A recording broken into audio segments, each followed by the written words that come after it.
Hey, good. Let's get into this real quick. Let's get some music going. A little bit right there. A little bit right there. Very nice. Okay, let's get over to some happy people. There you go. Okay, now let's get to the point of this video. The point of this video is to go over tactics used by the police of the Social Security Administration who, at the end of the day, try to get basically video footage of you as a disabled retired person that they are currently investigating. A lot of you, watch these videos because you want to learn what are the tactics the police use that are part of the SSA, OIG, CDI units. And as a result of that, what's crucial to understand is that these individuals are there to try and stop fraud, in some instances, waste as well. Okay, now let's go through it. We did a total of 20 of them. I think that was 2 days ago. We're going to do another 10 because I have to go live tonight and answer questions for free. So we're going to be doing about another 10 actual details, and I'll walk you through them so you understand specifically how they work. Now, with the video I just made about food stamps, one of those things where Trump literally signed it into law as I was making it. So if you watch it, we start off like, when's he going to actually sign it? And then I go into and explain he did sign it. We rock and roll from there. All right, let's go into this.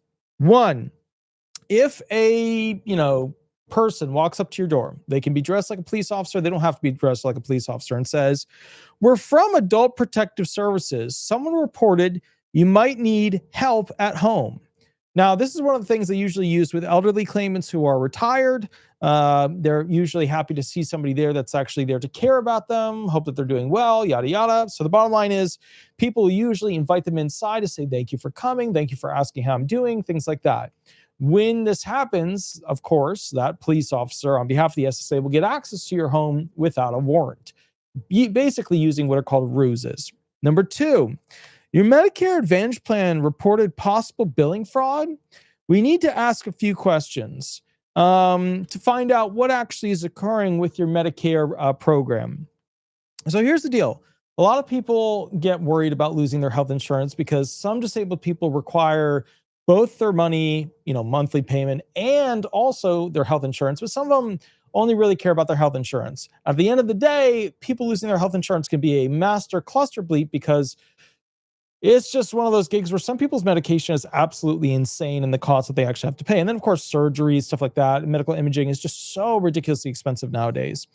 This is one of those things where people will usually comply with the police officer and let them into their home and talk with them and things like that because they are trying to make sure that they're doing whatever they can to not potentially lose their Medicare benefits. And so you will often see a lot of investigators, police officers working for the SSA OIG use this line to try and get access to essentially your house. Now, again, if you do have Medicare questions, I don't do Medicare stuff. Please give a call over to Chapter at 339-226-6287. Again, 339-226-6287. AskChapter.org/disability. Give them a call. Next one we're going to go through. Quote, so this is like the person walks up to your door, knocks on the door. "We're investigating a hit and run that matches your vehicle description. Can you come on out here and talk to us about it a little bit and help us understand what's going on?" Now, remember, your car can be parked outside. Your car can be parked in your garage. That gets them access to basically the area around your house, sometimes in your garage, and then sometimes into your house without needing a warrant because you invite them in.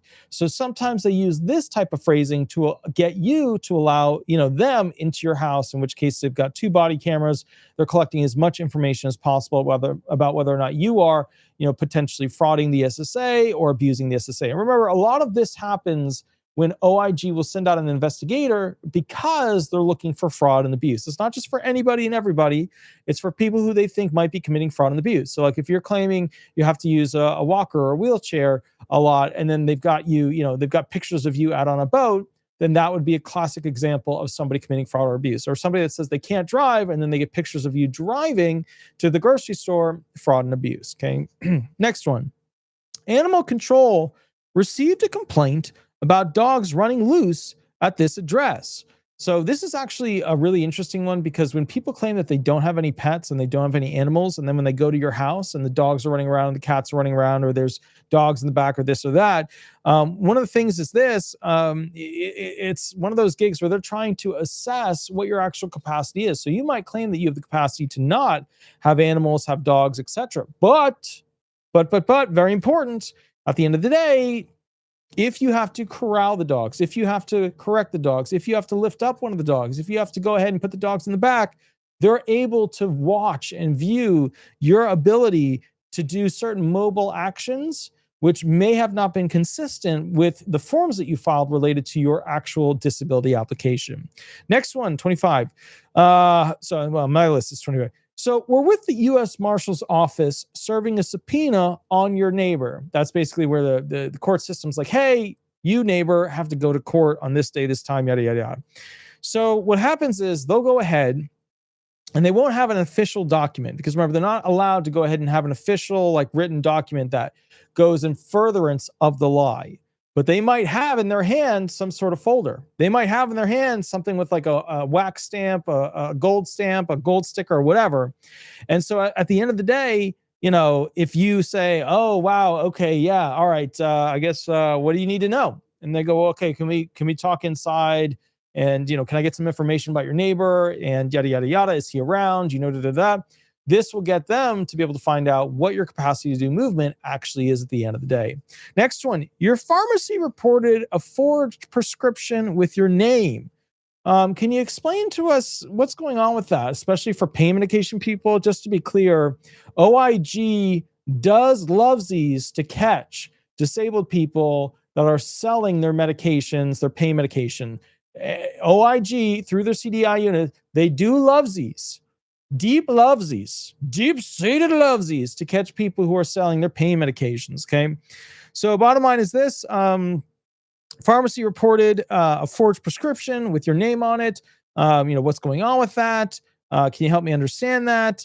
You know, what's going on? Or another classic one is, we found a pill bottle on the side of the street and it has your name on it. But you know, at the same time, it does not appear that you have been prescribed this medication, you know, stuff like that. And they might not show you the pill bottle, because remember, that's a written thing in furtherance of the lie. That's part of the ruse. So, you know, they got to be careful with that. Next one, we're doing a fire safety inspection after recent house fires in the area. Now, remember, they could show up basically as, like, you know, looking like an official person, like an actual fireman or fire marshal or fire this or fire that. They could hold, you know, certain things that make them look like they're in the fire, whatever. They could have like a little air thingy on them. They could have a clipboard on them. They could have this or that, whatever. But the bottom line is, if they're going to, you know, do that, they might be like, hey, can you show us where your, you know, waters are that basically are on the ceiling, or your, you know, your smoke alarms are on the ceiling. Can you show us where these things are? Can you help us understand what's going on with these things? And if you do that, then basically, you know, they might ask you, okay, well, can you pull that one down for me? Can you go get something to go, like a little ladder, a little step stool to go ahead and pull it down? They're assessing your capacity to do certain movements while in your own house that could potentially ruin your benefits. Next one. Your electricity meter was tampered with. We need to check inside the house to see if there's something going on. So basically what they could be doing is they could be going to your house to see how it's set up. You know, there actually might have been a spike in your electrical bill. Like, there might be an air conditioner problem. There might be, you know, a lot of computers. A lot of people don't realize, but their computers, if they're left on and they're using them a lot, they use up quite a bit of electricity. You know, a lot of people don't realize, like, the room that I'm in with all the lights that are on to, like, light up the area uses a lot of electricity. One of the big problems that I have with this studio room is that there's only like 2 like outlets, or like separated outlets with like 15 amps. So, like, I can't have a bunch of stuff on here and a bunch of stuff on there. Like, I am very limited with what kind of electricity I can use in this room, because it just wasn't set up.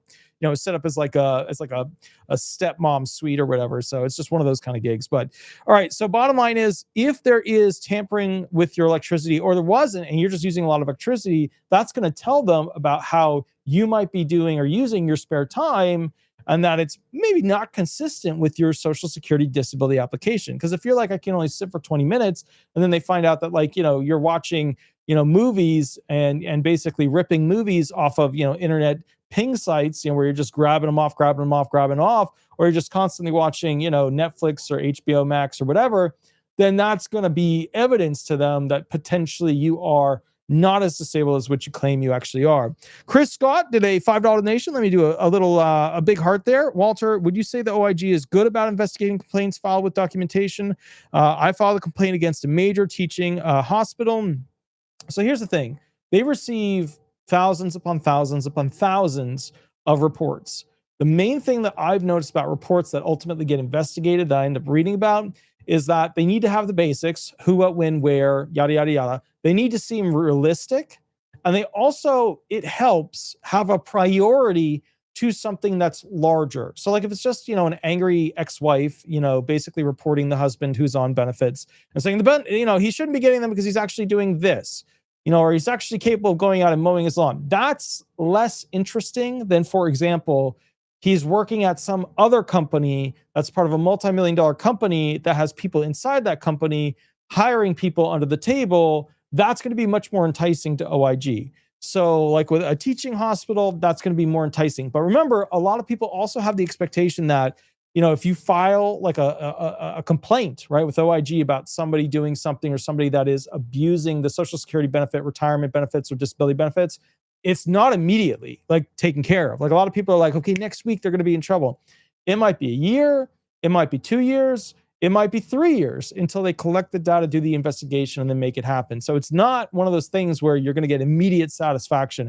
It takes them time. They have to get people over there. They have to get people investigating. They have to get people undercover, all that stuff. But if there are attachments to a larger, ultimate corporate style existence of organized crime occurring related to Social Security abuse, they're gonna flash the light on it for sure. Next one, we're investigating voter registration fraud at this address. Can you tell me who are the people that are old enough to vote in this house? Did people vote? Da da da da da. So basically, as you know, 2020, and they're just starting to now go through a lot of the election stuff. With that one under Trump with the new eye, 2024 election stuff, they're looking into that. But basically, they might show up and say, well, there are a total of 8 registered voters here, 12, 15, 16, 18, 20 registered voters that are living here. Can you go ahead and help me understand who's actually living here? And then they'll be like, okay, well, can you show me where this person lives? Can you show me where this person lives? Can you show me where that person lives? And it helps them get video of you walking around the house, pointing, showing them things, opening doors, and not using medical devices. So this is something that you have to kind of keep in mind. Classic Crypto, thank you for the $3 donation. Super duper appreciated that. There's Zimmerman. There you go. Classic Crypto, again, thank you. So next one is this. Your grandchild was in an accident and gave us this address. We need to notify the family. Now, some of these tactics are absolutely horrific. They're very terrible, but some of them, they do this thing where they'll ask, okay, some family member was injured. Your wife was injured. Your cousin, your nephew, your niece, your great-grandchild, your whatever. And the bottom line is that, people, they want to do whatever they can. They want to do whatever they can. So if they know that you're a family person, they can use this tactic to figure out if you basically are capable of physically doing. Because remember, when you hear somebody got injured, you're going to be running around, calling hospitals, doing a ton of stuff. You're going to be going into emergency mode. It is an abusive thing, but they do it. And so at the end of the day, it ramps up your capability as a disabled person, a retired person, to do physical actions. And then they basically get video footage of you doing those actions. So just to be clear, they might show up and they might say, okay, well, can you certify that you are this person in relation to this person? Can you show me family photos? Can you show me, that you have, contact information related to that person, yada, yada, yada. And then they can build a case by you building your own case against you because you're just trying to get to the bottom line of what's going on with the injured family member. All right, we're just doing 10 today because I have to go live after this. Please remember, if you enjoy these videos where I teach you about the tactics that the Social Security Administration uses to investigate people, please remember to like and subscribe. Head over to Google, type in Disability Resolution Law Firm, throw some stars up there if you really like these videos. That's the business page. Also, we're going to go live after this. And if you want a bigger consultation, like a 30-minute or 1 hour, and you're not seeking basic representation, there's a mini contract below for private consultations. But if you need a disability attorney, you don't have to call me. You can call anybody, but I am America's most viewed, subscribed to, and clicked on Social Security disability attorney. I'll catch you a little bit later. You have a wonderful, wonderful day, and we will go from there. Attorney Walter Hnot, and thank you so much. Have a wonderful day. Bye-bye, everybody. Bye-bye.